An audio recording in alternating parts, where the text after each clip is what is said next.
Mga kapuso, ika-128 ng anibersaryo sa pagkamartir ni Dr. Jose Rizal, gindumdum sa Iloilo City, Bacolod City. Ini ang gintutukan ni Kim Salinas. Ang kabataan, ang pag-asa ng bayan. Ini ang isa sa mga bantog na linya sang national hero sa pungsod nga si Dr. Jose Rizal nga padayon nagapabilin sa subong nga henerasyon. Ini ang naging sentro sang mensahe ni Brigadier General Jack Wangki sa pagdumdum sa ika-128 nga pagkamartir ni Rizal subong adlaw, Disyembre 30 sa Plaza Libertad sa Iloilo City. Ginhangkat sini ang hanay sang kapulisan, public officials sa padayon nga pagsiguro nga matagan sa hilway nga espasyo ang mga pamatanon agud malabot sang lubos ang ila potensyal.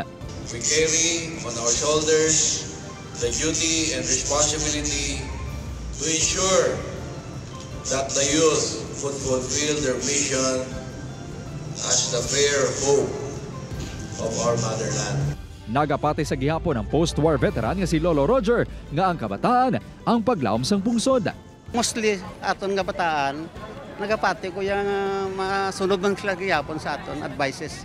Siniyan bilang pagdumdum sa kontribusyon ni Rizal, ginakabuhi sini ang mga tudlo sang national hero. Maging mayo nga pamatanon, maging responsable in every way. Bilang pagdumdum, naghalad sang bulak ang Iloilo City Government kag pila ka organisasyon sa monumento ni Dr. Jose Rizal kay Nasangaga.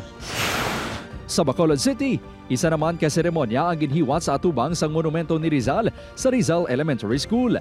Mga manunudlo ka mga estudyante ang nagtipon kay naghalad sang bulak agud dumdumon ang ika-128 anibersaryo sang pagkabaganihan ni Rizal. The life and works of Jose Rizal, madamo kitang makuha nga values, no?